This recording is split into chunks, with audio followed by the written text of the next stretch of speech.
नमस्कार। असली भारत लाइव में आपका स्वागत है। आज लखनऊ में बहुजन समाज पार्टी की एक रैली थी। रैली के बहाने बहन जी ने बसपा के संस्थापक काशीराम को याद किया। काशीराम जी की पुण्यतिथि तो हर साल ही आती है, लेकिन इस बार बहन जी ने बड़ी रैली आयोजित की। 2007 के बाद ये पहला मौका है जब लखनऊ में इतना बड़ा जमावड़ा देखने को मिला। इससे पहले मुलायम सिंह यादव के समय में समाजवादी पार्टी की रैली और काशीराम के समय में बहुजन समाज पार्टी की रैली लखनऊ की शान हुआ करती थी। बहुत हलचल होती थी। एक ज़माने में बेगम हजरत महल पार्क इन सब गतिविधियों का केंद्र होता था। अब उसका स्वरूप बदल गया है। बहरहाल आज की रैली में जो कुछ हुआ वो राजनीतिक पंडितों को हैरान कर गया। रैली बड़ी थी, साक्षात रूप से इसे बहुत बड़ी रैली कहा जाएगा, मगर सूक्ष्म रूप से देखा जाए तो यह रैली पूरी तरह से बैकफायर कर गई। बहन जी को राजनीति का बहुत अनुभव है। उन्होंने भाजपा के साथ भी बहुत समय तक काम किया है। भाजपा के सहयोग से सरकारें चलाई हैं, तो भाजपा के साथ काम करने का भी उनको बहुत अनुभव है। और यह रैली, जैसा कि विपक्ष आरोप लगा रहा था, भाजपा के सहयोग से आयोजित की गई है। उत्तर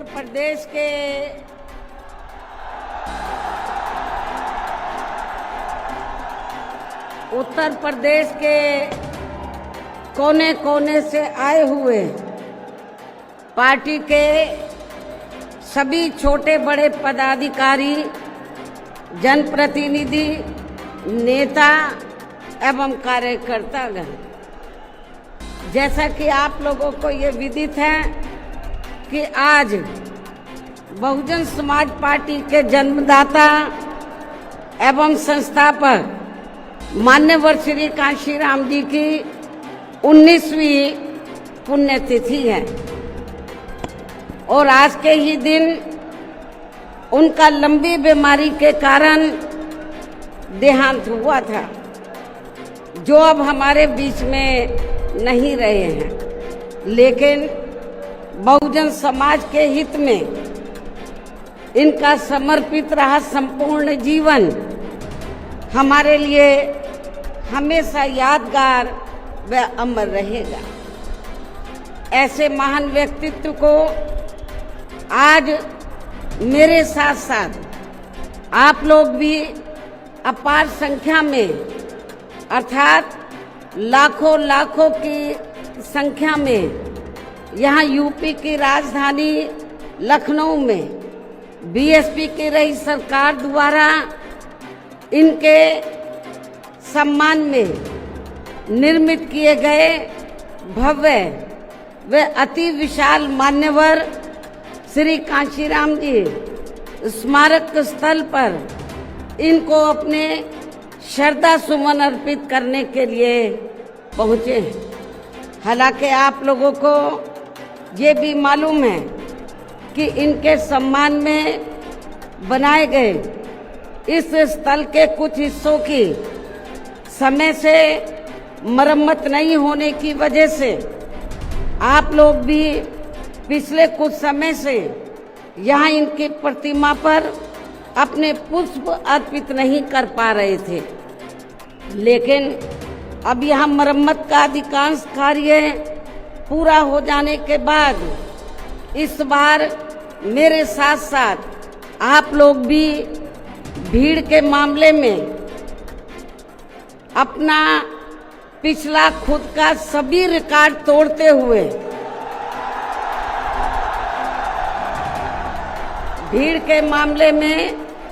अपना पिछला खुद का सभी रिकॉर्ड तोड़ते हुए यहाँ लाखों लाखों की संख्या में इस स्थल पर मान्यवर श्री काशीराम जी को अपने श्रद्धा सुमन अर्पित करने के लिए पहुँचे हैं, जिसके लिए पार्टी आपकी बहुत बहुत आभारी है। मायावती इस सच्चाई को छिपा नहीं पाई और वो मंच से मुख्यमंत्री योगी आदित्यनाथ की तारीफ करने में लग गई। योगी तारीफ के काबिल हो सकते हैं, लेकिन जिस संदर्भ में मायावती ने ये बात कही वो संदर्भ बसपा की रैली को एक तरह से किनारे कर गया। आजम खान के संदर्भ में भी मायावती ने इशारों में कुछ कहा। ये नहीं कहा कि हम बात नहीं करेंगे, ये नहीं कहा कि हमसे मिलने की कोशिश नहीं हुई, ये कहा कि हम छिप करके बात नहीं करते। आजम खान तो पहले ही कह चुके हैं कि बसपा में जाने का कोई सवाल नहीं है, इसे ये चैप्टर तो वहीं क्लोज हो गया है। बहरहाल उत्तर प्रदेश की राजनीति में आज बसपा की जो रैली हुई है वो बिहार और उत्तर प्रदेश की राजनीति के गहरे विश्लेषण को उजागर करती है।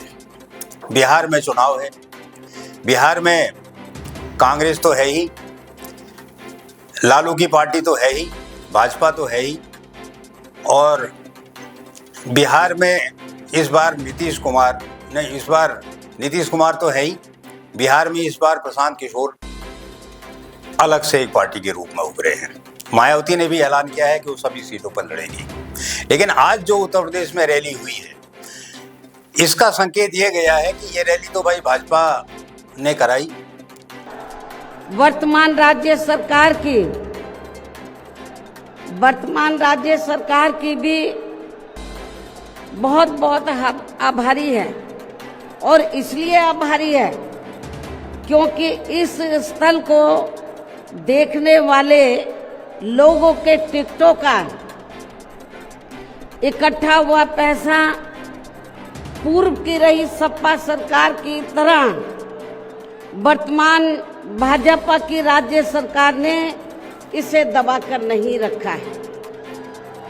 तो इसका मतलब यह है कि अगर भाजपा ने रैली कराई तो मायावती तो भाजपा के साथ है, तो बिहार के चुनाव में इसका कोई सीधा लाभ अब नहीं मिलने वाला है। इस लिहाज से देखा जाए तो जो चतुष्कोणीय चुनाव को त्रिकोणीय और सीधा मुकाबला बनाने की अमित शाह की रणनीति रही है पिछले 5-7 सालों में, और जो बार बार असफल होती रही है, उसका प्रयोग यूपी में भी उन्होंने किया है।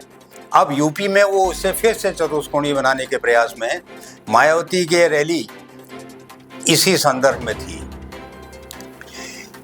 राजनीति यह है कि मायावती के वोट बैंक को अखिलेश के पीडीए में जाने से बचाया जाए। ये कैसे बचेगा? ये तब बचेगा जब मायावती मजबूत होंगी। मायावती रैली करेंगी तो दलित वोट उनसे जुड़ेगा, ज्यादा जुड़ेगा। मायावती का वोट भाजपा और पीडीए में बट गया है। भाजपा ये चाहती है कि ये वोट मायावती के पास वापस जाए ताकि पीडीए कमजोर हो, और पीडीए मतलब अखिलेश अगर कमजोर हुए तो लाभ सीधे भाजपा को मिलेगा। लेकिन आज की रैली इस दौर के चाणक्य कहे जाने वाले अमित शाह की रणनीति के फेल हो जाने का ऐलान भी है, इसलिए कि यह चतुष्कोणीय मुकाबला अब नहीं होना है। उत्तर प्रदेश में भाजपा को इसका कोई लाभ नहीं मिलना है। ये बहुत गहरी बात है, इसे दो बार सुनिए, इसे फिर से सुनिए और इसे समझिए, इस पर मंथन करिए और सब्सक्राइब करके चैनल को हमें अपनी राय भी दीजिए। आज के लिए बस इतना ही। कल इसके दूसरे कारणों की फिर समीक्षा करेंगे। बहुत बहुत धन्यवाद।